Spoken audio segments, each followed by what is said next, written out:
Hello and welcome everyone. Welcome to today's session, a day in a live series of Governance, Risk and Compliance Analyst. So today we are going to learn a few things about what a GRC or Governance, Risk and Compliance Analyst does in their daily lives. And to start off, we would like to thank our technical sponsors for their support. We'd like to thank InfoSec Institute. Would like to thank ISC2, Cisco Network, Kin Academy, Fortinet, Checkpoint, Policy Wizard, Practical DevSecOps, INE, Microsoft ADC, and ATO. Now we know that the before we begin every session, we begin with the Cyber Girls mantra. That is what drives us. That is what motivates us throughout the day. I know that today most of you haven't said your mantra and you are stressed and tired. So let's go. I am knowledgeable, resilient, and excellent. I am a fountain of value and an ardent problem solver. I am a voracious learner, so nothing is too difficult for me to master. I am a doer with genius intellect. And with the last line in the chat box, I am a cyber girl. Wow, it's so amazing to see you all here from whichever country that you're repping. That is amazing to see you're all here. We are going next to introducing our guest speaker, and she is Cynthia Chepmoy. She is a legal practitioner licensed to practice in Kenya and currently working as a data protection counsel. She is equally certified in cybersecurity. Her specialty is in advising and guiding organizations to set up data governance frameworks in compliance with data protection laws and also ensures that their information technology systems are bulletproof from cyber criminals. On a part time basis, Cynthia works with Ingle Edgelands Institute as a researcher on a project known as Digital Urban Security and Surveillance in Nairobi, Kenya. So join me in welcoming Cynthia to the stage. Hello, Cynthia. Hi It's amazing everyone. to Good have you afternoon. here. Thank you so much. I'm also It's excited great to to be have you. here with you. That's nice. So to begin, we'll start by asking. I know that a lot of cyber girls may be feeling stressed around this time. So I'd like to ask, how do you stay motivated to avoid burnout? How do you stay motivated? And I know that you were a cyber alumna girls. So how did you do it during your cyber girls period, and then how are you doing it now in your governance, risk, and compliance role? Well, thank you for that good question because it is something that I think I still experience in terms of how do I develop that intrinsic motivation as an individual. And what during cyber girls, the bunch we've just gone through kept me going. I'm voracious, I'm a confident learner, I'm knowledgeable. That is the spirit I've carried with me, including at my workplace. And uh, I never stop learning because there is always that challenge of today you feel discouraged, today you feel like you are a give up. Uh, Another day you'll feel like you're so excited about going to work and working. But then the thing is, what keeps me going is that what impact do I leave in every place that I work in? I want to have a legacy that if anybody walks into an institution, they'll be able to remember that there was a Cynthia here and she did one, two, three. She did this work and she did her work diligently. Because as a woman, that is the legacy you leave, including for the young girls who will be coming in to work wherever you'll be. And the moment you fail as a woman, it might be pinned or be generalized as a gender issue that women do not deliver. So what keeps me going is what will the other generation have to say about what I did? Yeah. What is the impact? Who have you actually encouraged in terms of this work is a lot? This work is a bit challenging for us women. Sometimes you have to meet with board members, and you're like, you've never been in a board setup. So what am I going to tell these people? But preparation has kept me going, and the fact that you need to leave a good legacy on your name is what really matters most. Yeah, so that's what have really kept me going. The cyber guys mantra and what will people say? What did you do when you're here? Yeah. That's great to know. So it's all about making an impact wherever you are.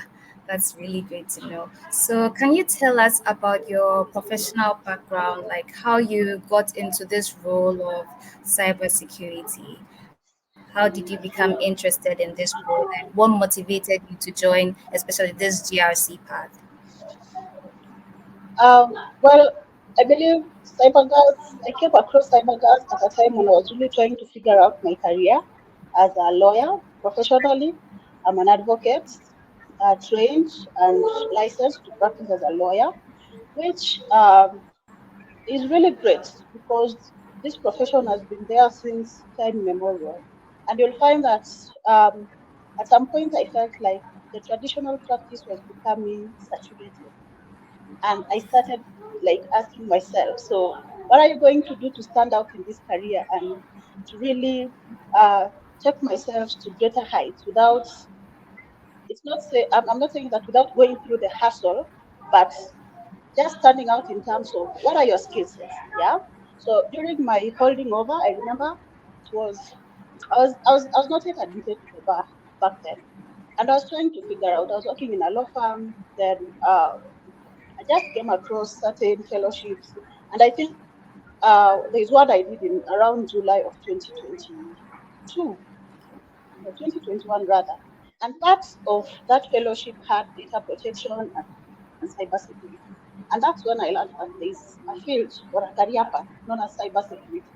And I did my research. I realized, oh wow, they're so like they're no lawyers, or there were totally very few lawyers practicing cybersecurity generally.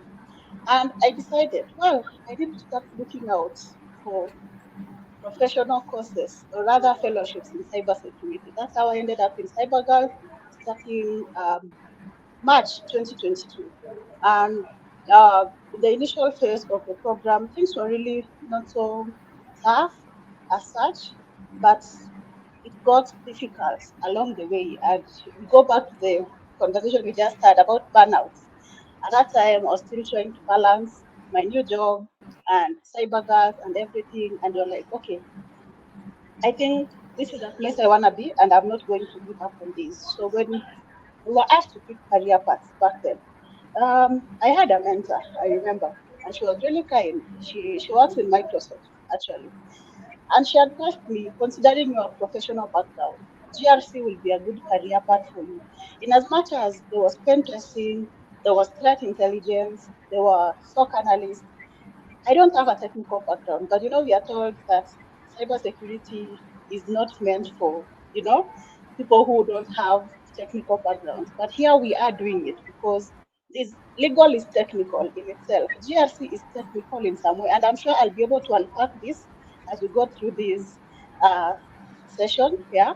So that's how I discovered GRC. And along the way, after I read the cybersecurity laws and all that, I realized there was a role for lawyers in all this at the end of the day. So GRC became my career path. And largely, what I'm applying at my workplace now as we speak is what I learned in cyberguards. Yeah, how do you carry out a risk assessment? Nobody ever trained me on how to do a risk assessment and rate the risk and all that. So that's how I got into this space, and also like just carved a career path for myself as a data protection officer. So for any young cyber girl who's there, who's new to the program, and you feel like uh, you're still figuring out really what do you really want to do, or you've decided you're going to take GRC, then welcome to the playground. The field is very fertile, I can tell you for sure. Super fertile. That's so great. So I would like to take the next question from what you just said now. You were given a bit of advice on how the cyber girls could, take their field in GRC, how they could, select this part. So I'd like to ask, how would you advise the ladies here in how to, prepare themselves for success in GRC? What do they need to, succeed in this field in GRC? Well, one, I think it takes more of knowing who you are, yeah, as an individual. Do you know yourself as an individual at a personal level that I can do this? At the moment you have that intrinsic motivation, this is motivation that comes within yourself, then I believe you're good to go. Nothing will stop you. And this is where we go back to Sia's song and say we are unstoppable. So if we sing Sia's song and say we are unstoppable, then it means nothing stops you despite whatever like challenge you'll come across. And from in terms of just understanding how do you or how does your career or professional background align with GRC, there are so many factors that come into play. One is the industry you wish to work in. Yeah. Where do you want to see yourself working in? What is your passion? What motivates you? Probably you want, maybe you're a psychologist, you work in a hospital.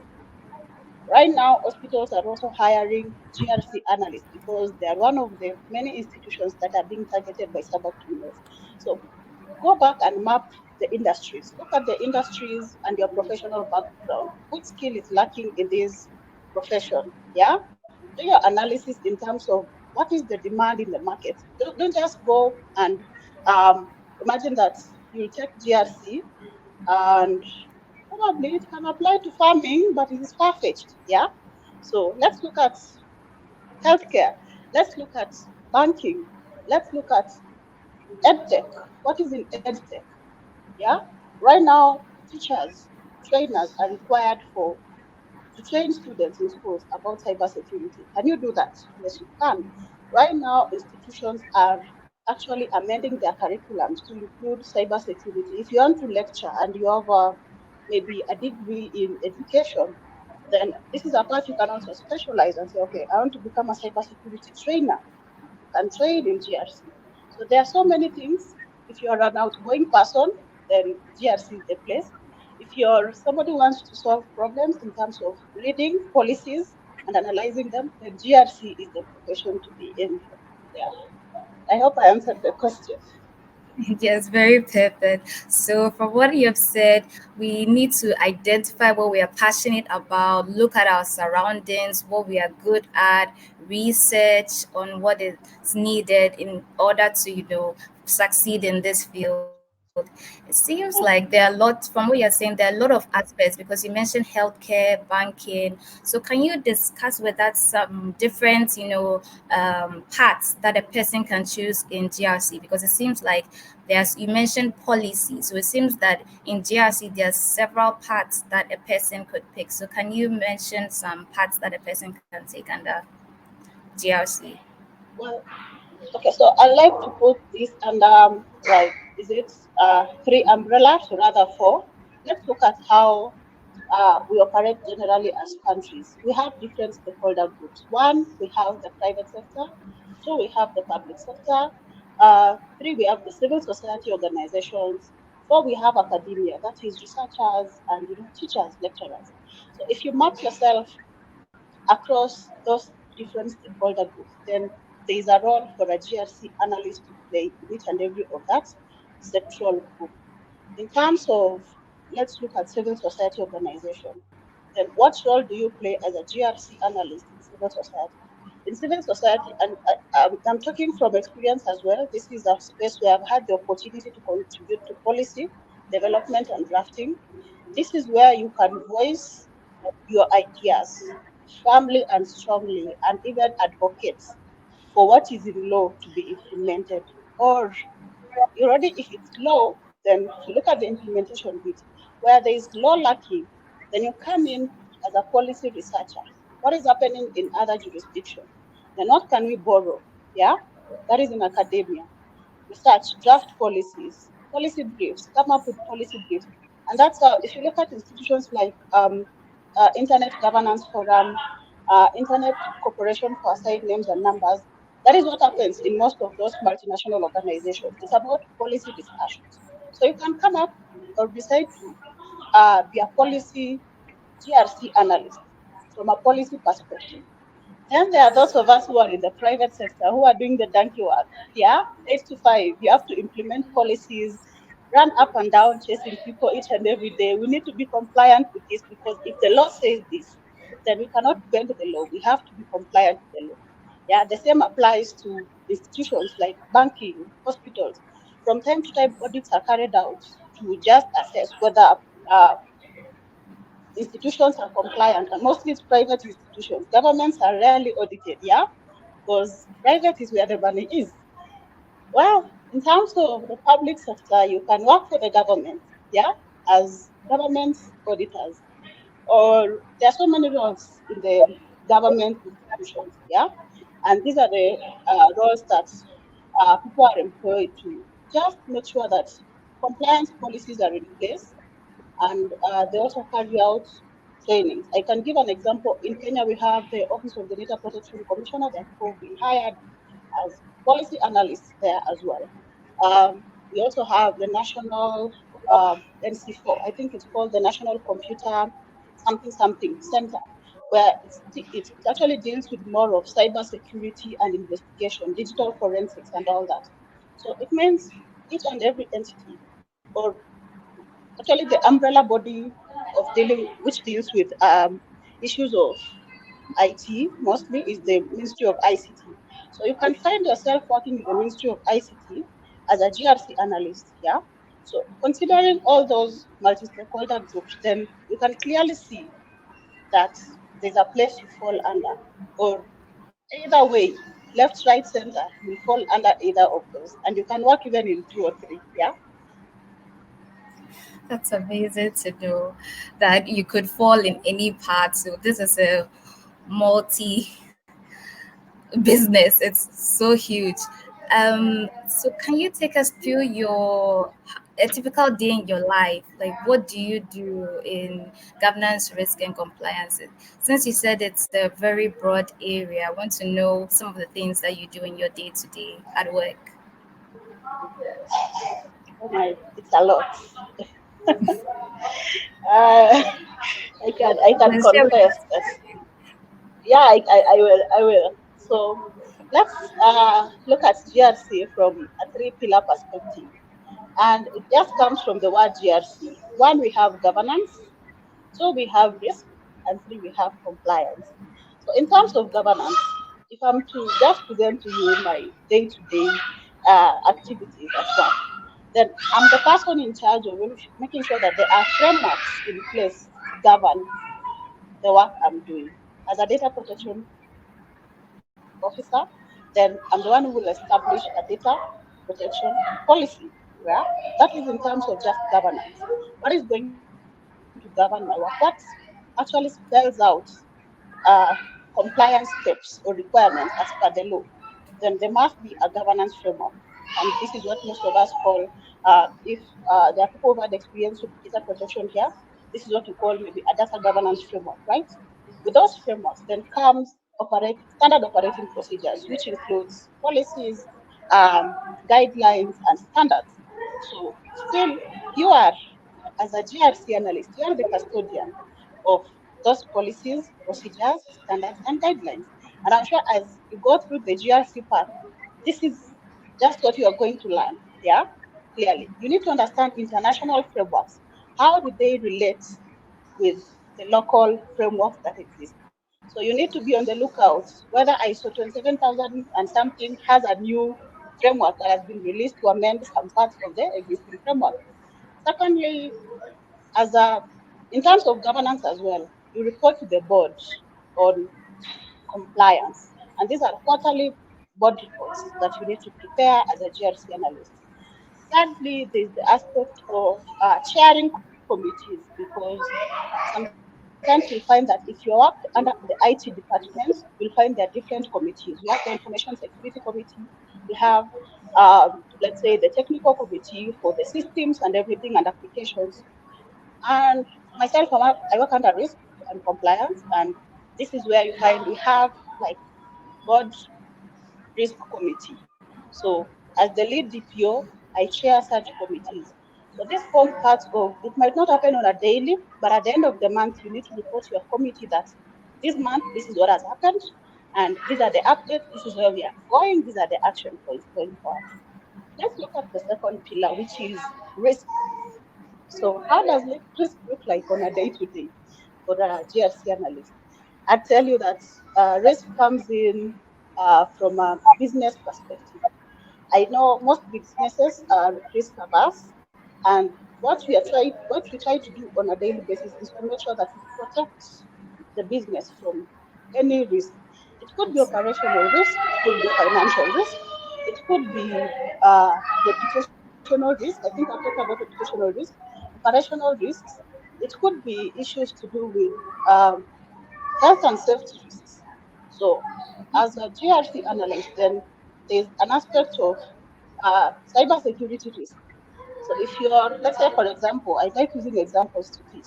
So, we are doing a new system. Let's say we are running a new system at a bank, or we are procuring a new system and it's going to process a lot of personal data. Then what I'm required to do as a lead data protection officer is to carry out a risk assessment and advise the business on the impact of the new system in terms of what is the impact of this system to our business and to our customers. Then I analyze this risk and rate it, identify mitigating factors, and come up with residual risk. So at the end of the day, all this is done by a GRC analyst in collaboration with other departments that will be operating using this very system. So it is very key that you understand how to carry out a risk assessment, because how do you do the risk matrix? Yeah, I'm sure if you're yet to be trained on that, and how to come up with a risk matrix and come up with a heat map. Is it red? Is it green? How high is the impact? Is it an impact that the business is willing to accept? Or is it an impact that the business wants to transfer? Yeah. And this is where we come up with solutions like cybersecurity insurance. Yeah. So we say that the risk here is high. So how do we go about this risk? Do we accept the risk? Do we uh, own the risk? That is accepting the risk. Do we transfer the risk to our insurance service provider, or do we just all at once stop the whole project because of the risks? So that is on the risk pillar. Yeah. And if you advise the business wrongly, that comes back to you as an individual. So you need to be very keen. And I think I've had several incidences where you might have to ruffle some feathers, including senior people, because they think this is a young person. What is she telling us? But sometimes you have to stand firm and stand your ground and let them know that this is a risk and this is how it's going to impact business. If you are not willing to take the risk, then figure out how you're going to do this. Yeah, that is my daily, like advising business. Let's move on to the third bit of it, the pillar of compliance. And when you look at compliance, it also comes with different um, metrics. In terms of compliance, if let's say I started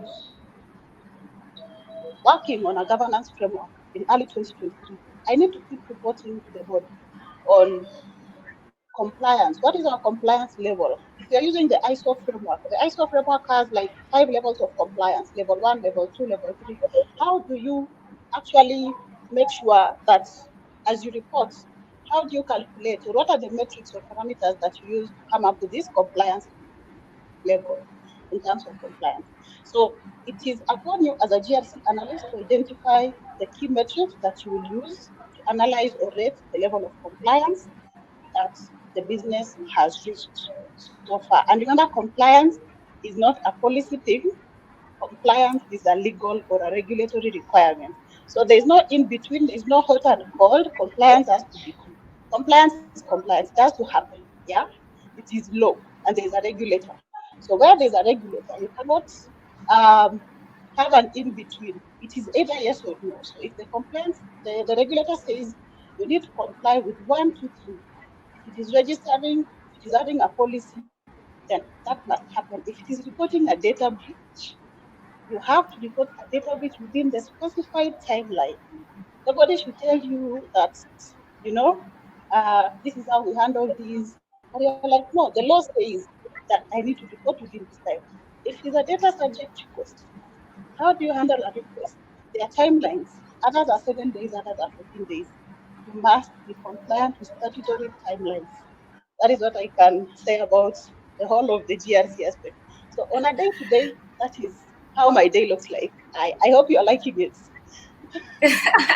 I hope you're not scaring our ladies. That seems No, no, no, no, that no. seems I'm a just I like putting things in black and white, so that that is we great. appreciate the work we have to do on a daily. Yeah. Yes.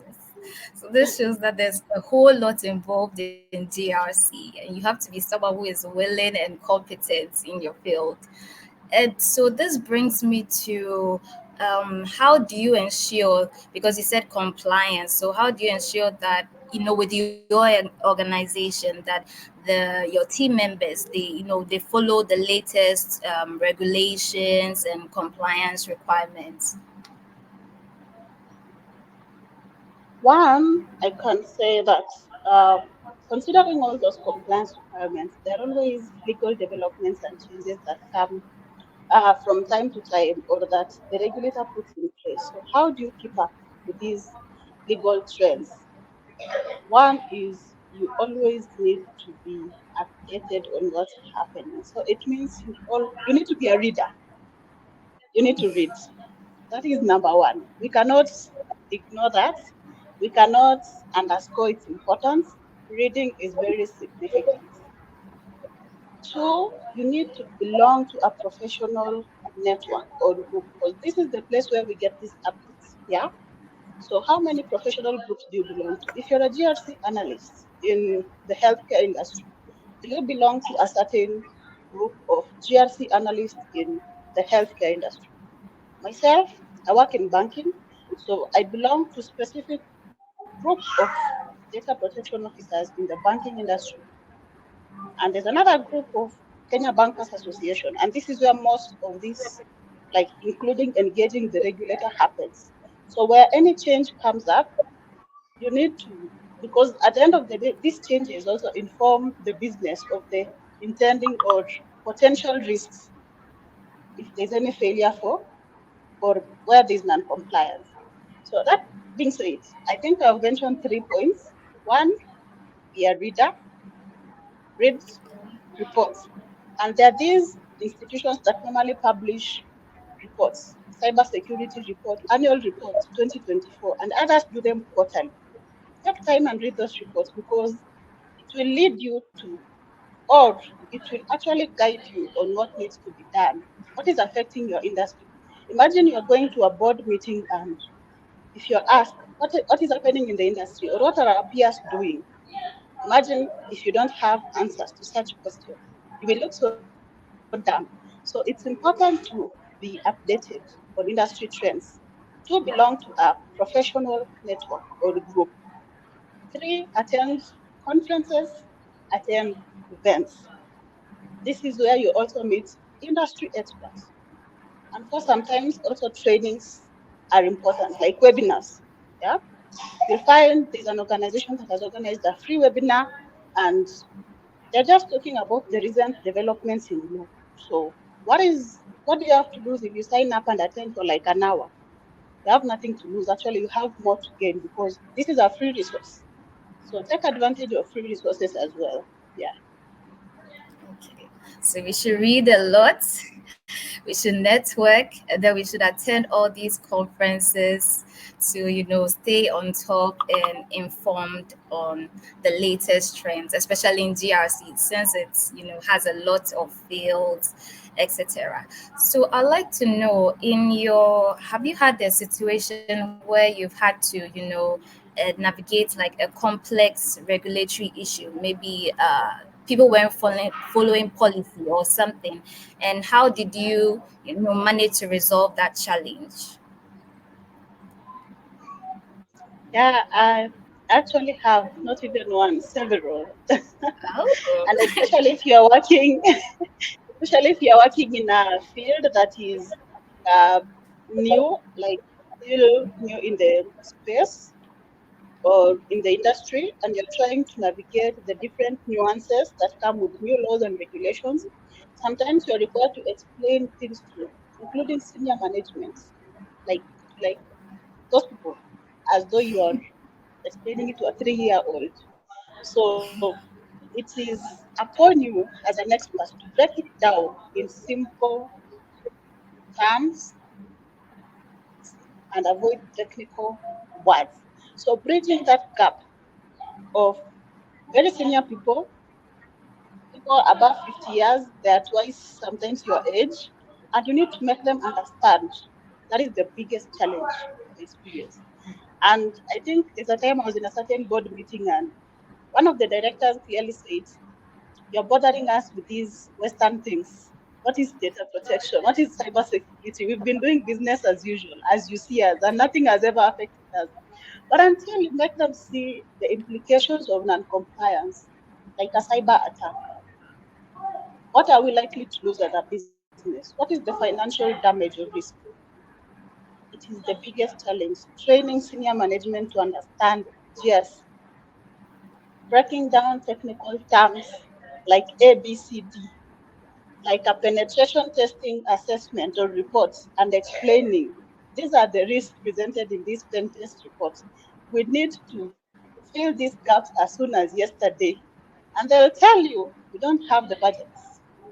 So how do you balance compliance and financial issues in terms of you're told there's no budget for this? You have to come up with solutions. It's solutions including setting up procedures or just coming up with guidelines, telling employees if you do this and this, you take personal responsibility. So sometimes you have to be like a police and warning people that you don't need to do 1, 2, 3. Secondly, uh, my second biggest challenge was conducting a data protection impact assessment. I've never done one before. I had never done one before. I had never seen one before. And this is where we have to engage with the like technical teams, that is the IT departments. Yeah. And IT will want to push things and they feel like, okay, we are done, let's keep moving. But for you, there are legal aspects of carrying out a data protection impact assessment that a technical person might not understand. So how do you create that cordial relationship with them for them to understand why are we doing this, and how do you ensure that you don't cause friction or conflict in the course of doing that, and also how do you ensure that you bring in your collaborative skills, because it's not only IT. You have to bring in, let's say, operations. Operations are business people. For them, they want to see numbers, they want to see sales, that there are compliance requirements, they want to see a system running. So how do you bridge this? And I'll say difference in reasoning and understanding in terms of the business aspect and the compliance aspect. So it is through like let people own the projects. Don't hoard, don't hoard processes. Don't own processes 100%. Let them be collaborative and give credits. If an IT person gives you how the topology of a framework looks like, appreciate that. That's how you'll get people support throughout, because not everyone will understand your work and where you're coming from. So GRC is multidisciplinary. That's one thing we should understand. And the most important thing, you must have people skills. So sometimes you'll meet somebody in the morning, they're so gloomy, but there's a deliverable they have for you. So how do you make sure that you massage this person's ego to help you? Yeah. So you have to be very smart. You have to think, yeah, beyond the work, the paperwork, get to their personal level. Yeah. And bring in the human aspect. You'll be winning. You'll be winning as you move. That's what I can say. Wow, that Yeah. is so great. That is so great. So you mentioned about people skills, having people skills. So what are the in-demand skills that a GRC, analyst, someone who wants to become a GRC analyst should be having so that maybe they could, what are the skills that employers are looking out for? Yes, in a GRC analyst. Well, one I can tell you for sure is your ability to communicate clearly and precisely. People don't want stories out here. People want clearly communicated reports, clearly communicated training materials. People want things to be straight. They don't want shortcuts and stories. People want clear communication. So if there's anything you can do for yourself is make sure you can communicate clearly and precisely. Be very with a lot of brevity. Because sometimes you write emails, you find somebody has written a very long email and you're writing to a senior manager. These people don't have time for stories. They just want to see, I've done this, we need to do this, what do I need from you? That's all.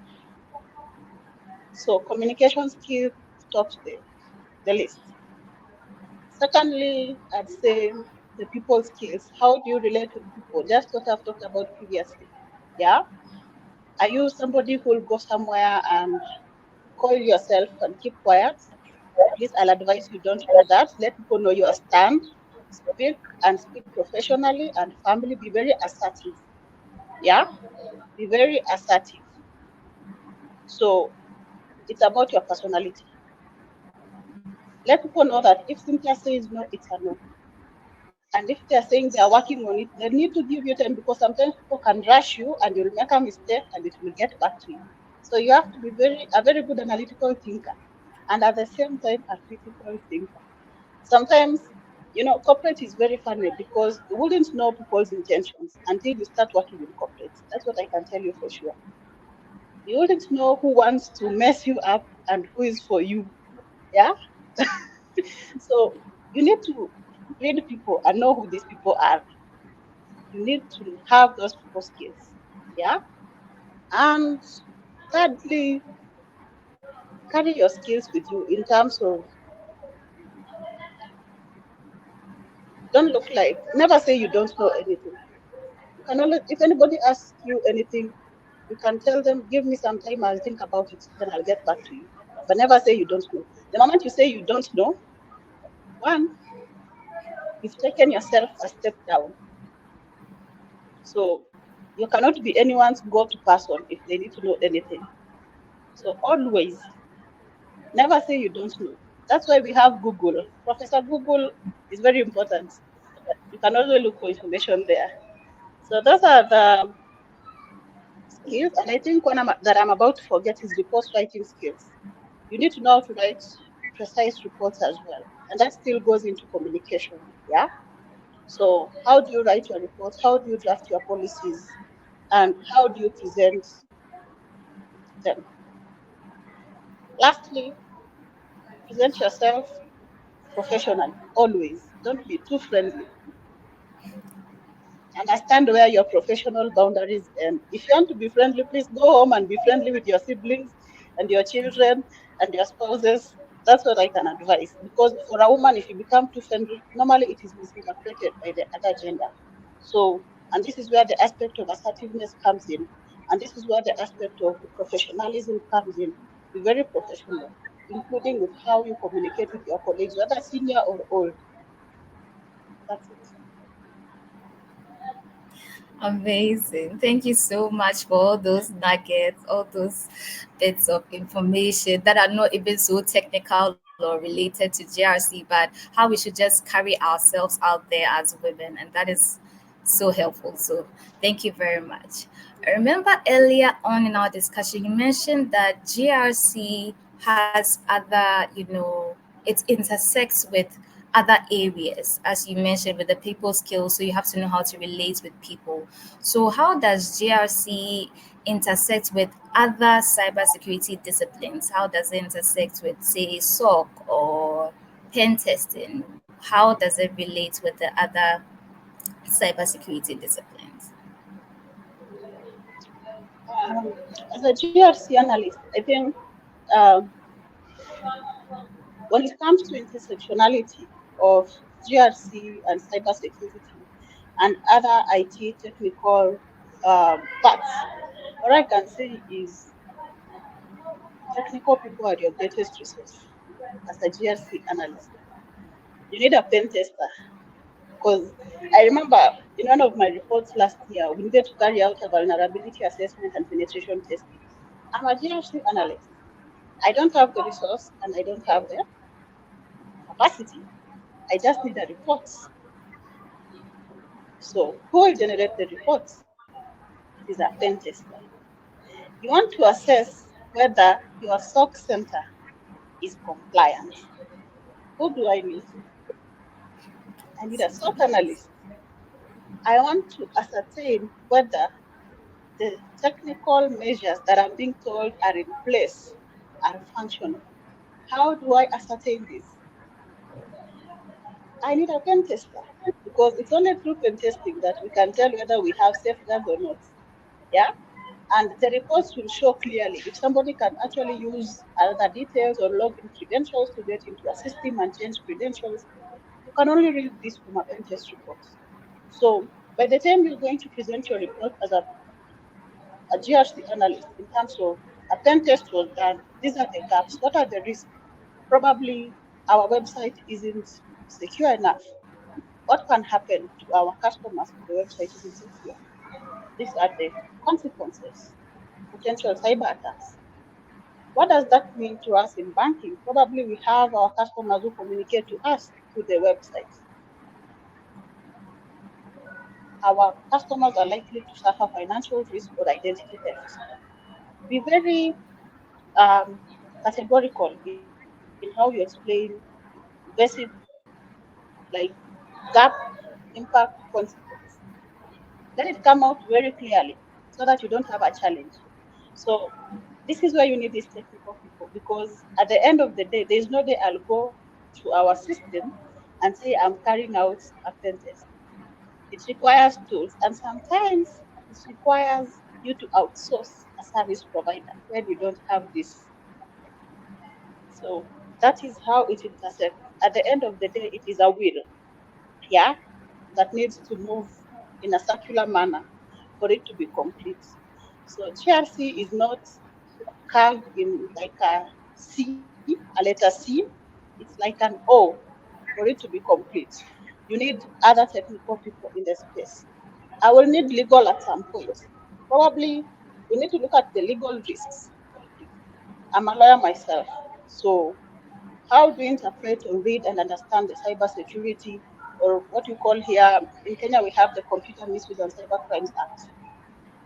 Luckily I'm a lawyer, so I will read the law, interpret, and explain it to the stakeholders that where this happens, if we have a critical system, we need to do one, two, three. Then who runs the critical system? I'm not the one who runs the critical system. There is a somebody at the IT, maybe a systems manager, and there's somebody who runs the data center. So there are legal requirements. Like right now, I think in Kenya, if you are to move your data center from one location to another, you need to notify the cybersecurity team, the national cybersecurity team, that you are moving a data center from this location to that center. And I think it's because there's a time we had an issue during the elections period, and there was a company that was moving their data center, and people started imagining that that is the election server that was being moved. And it caused so many chaos and everything. So right now it's in law that if you're moving a data center that contains information, you need to notify the regulator. You need to do this. There are regulatory aspects. So there is that correlation of cybersecurity and GRC and other technical parts in IT. And until you understand that as a GRC expert or analyst, you'll be missing the whole point. So we need to understand what everyone, the role of every person in the whole circle. Yeah. Thank you very much. So before we go to our questions, I would like to ask one last question here. What is the biggest lesson you have learned earlier in your career? Well, I would like to say GRC career, but you had the law career before the GRC. So I'll just say generally in your career that has stayed with you throughout your professional journey. So the biggest lesson you have learned.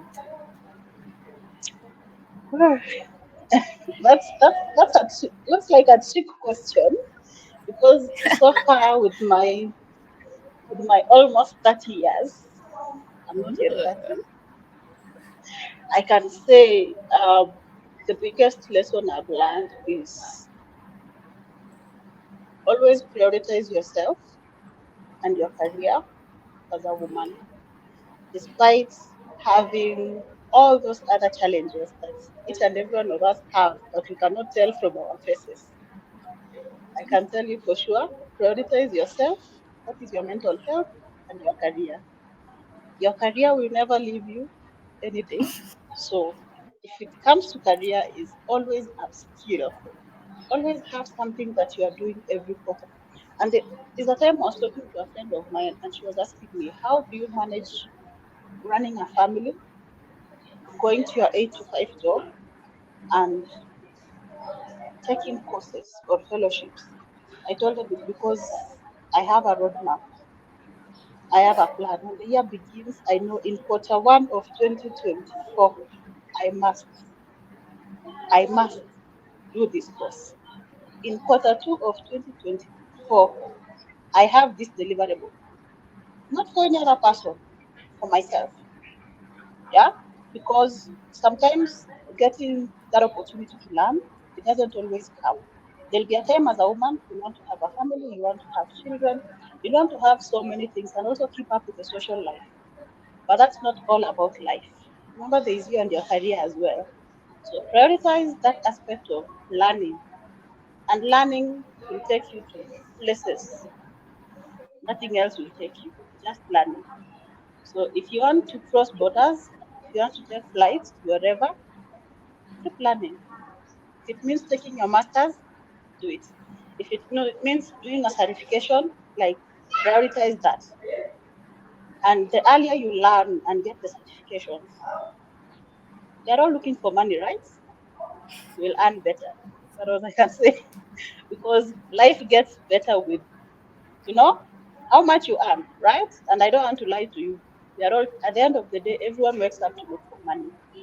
Even your parents, when they take you to school, they understand that this is an investment I'm making because the returns shall be like, you know, shall be back soon, maybe in the near future. We don't know. But I can tell you, invest in yourself. That is the biggest lesson I learned. And I wish I knew it earlier when I was probably 22 or 23. But I think I knew it when I was around 26 or 27 thereabout. But you're never too late to the party. There's still time to make changes. Yeah. So that is my biggest lesson. And two is invest in your social networks. Who are the people in your career circle? Who are these people? Are these people who can speak for you? Are these people who can push the agenda for you in rooms where you are not there? And maybe I just like to give you one book that you need to read. There's a book I read called um, Ways to Strategize Something, Something, and Something. I think I'll need to look for it and send it to Divine. Then she will share it with you guys.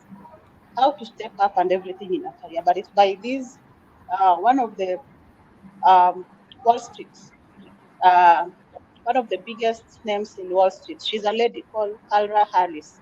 You can even go watch her TED Talk on YouTube. She's the one who wrote that book.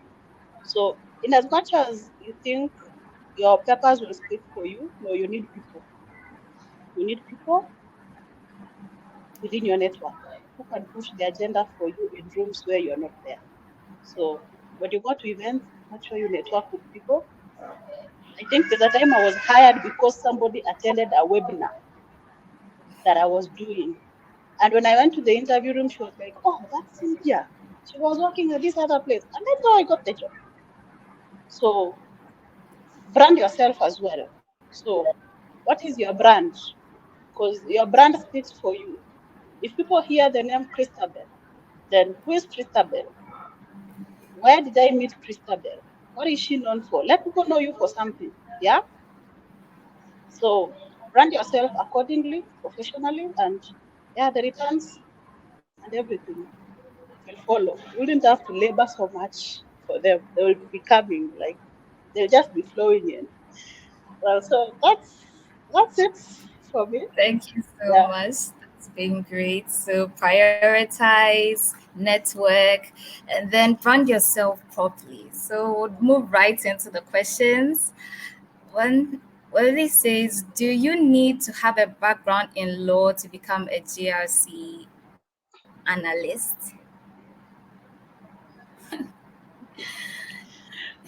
Well, not at all. Not at all.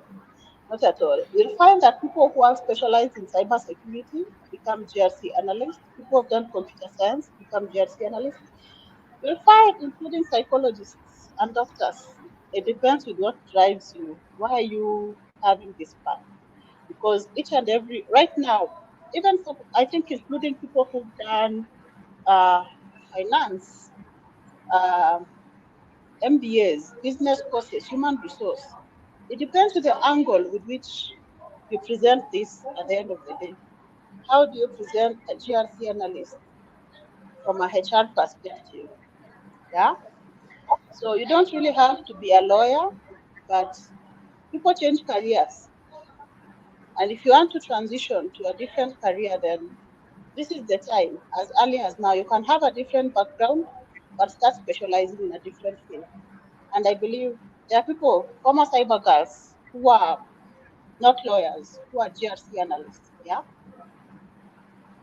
Okay, so do you need to learn law or all the ISO standards, GDPR, HIPAA, laws, etc.? Does this role involve a lot of documentations? Um, well, I'll start with the last bit of the question. In terms of documentation, yes, because the regulator will want to see, have you documented this process? Yeah. And I think there's this meme I've been seeing on Instagram where people are struggling to figure out stuff, and the challenge is whoever is in charge of that did not set up procedure for doing this. I think most of you have seen this, and it's so funny because without SOPs, then how do we carry out this responsibility? So there's a lot of documentation. Let's imagine a data breach has happened, and we don't have incident response plan. So how are we going to actually respond to this incident? So documentation is very significant. Well, then going back to your first question, whether you need to learn law, not necessarily, but you need to understand what the law says. You can always talk to a lawyer to help you explain or understand some or interpret for you some legal, like, you know, statutes. On ISO standards, those are marked as the gold standards internationally. So you pick the ISO standard that is applicable to you as a GRC analyst. Let's say, for instance, the most significant one for a GRC analyst is the information security ISO framework. Yeah. And we also have a NIST framework on information security. There are different frameworks. But then look at the first thing you have to consider is what are your local standards within your jurisdiction.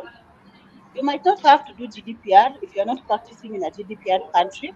So if anyone, not unless they have presence in those jurisdictions, then you might need to understand GDPR. Yeah. Like where I work, I think we have our mother company is in Egypt. So at some point, I need to understand the Egyptian data protection laws. What do they say? Yeah. Um, there's another one, HIPAA. HIPAA is applicable in the US. Yeah, that's something to do with health information protected, something, something.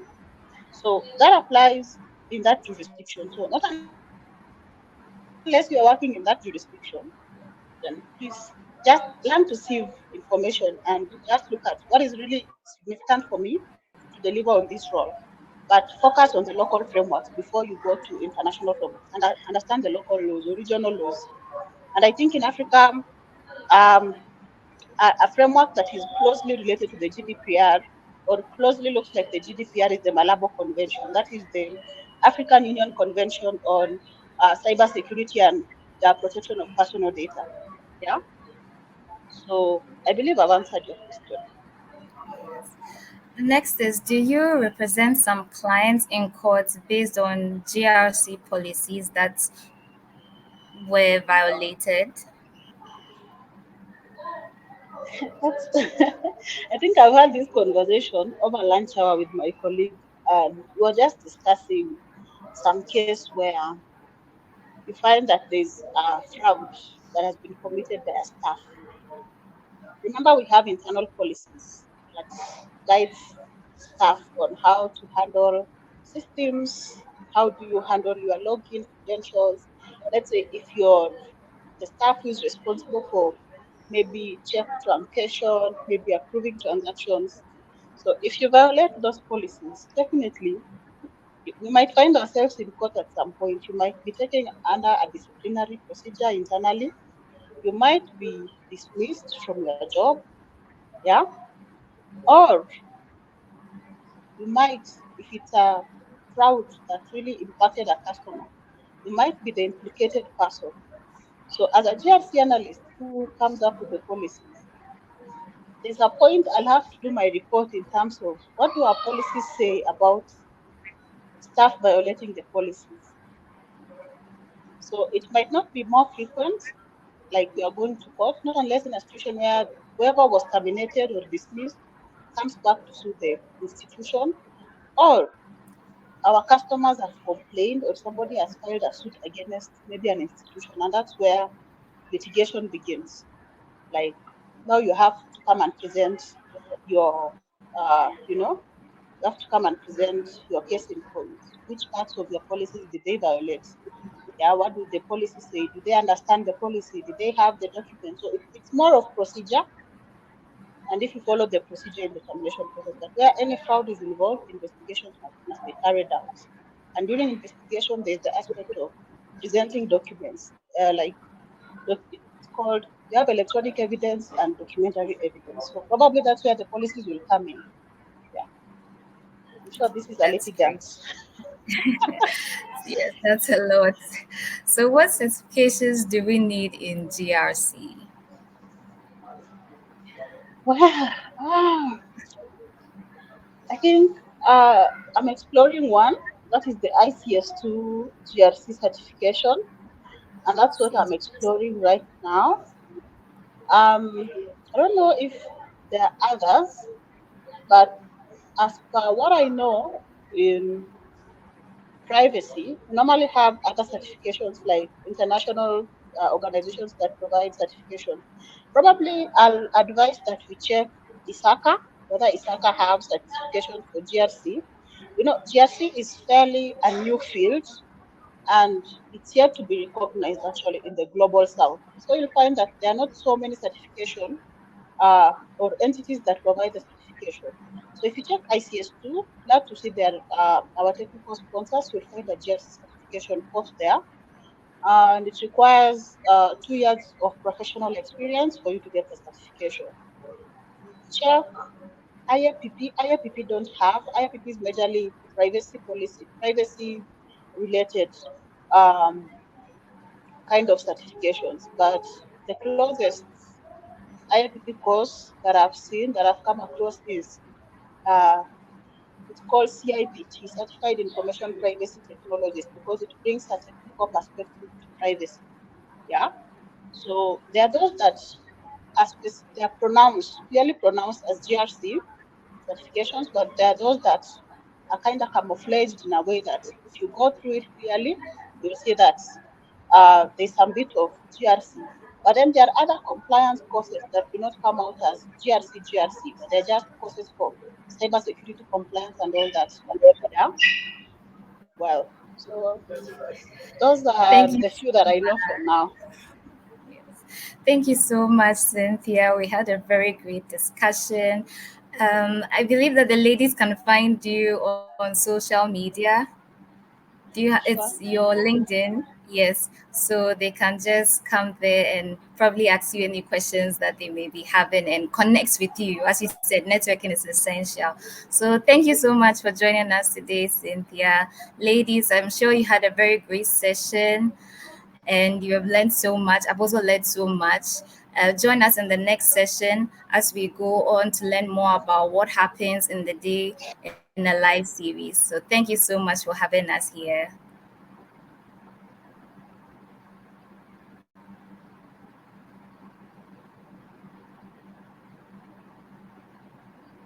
Thank you to our technical sponsors, InfoSec Institute, ISC2, Cisco Networking Academy, Fortinet, Checkpoint, Policy Wizard, Practical DevSecOps, INE, Microsoft ADC, and ATO. Thank you, everyone.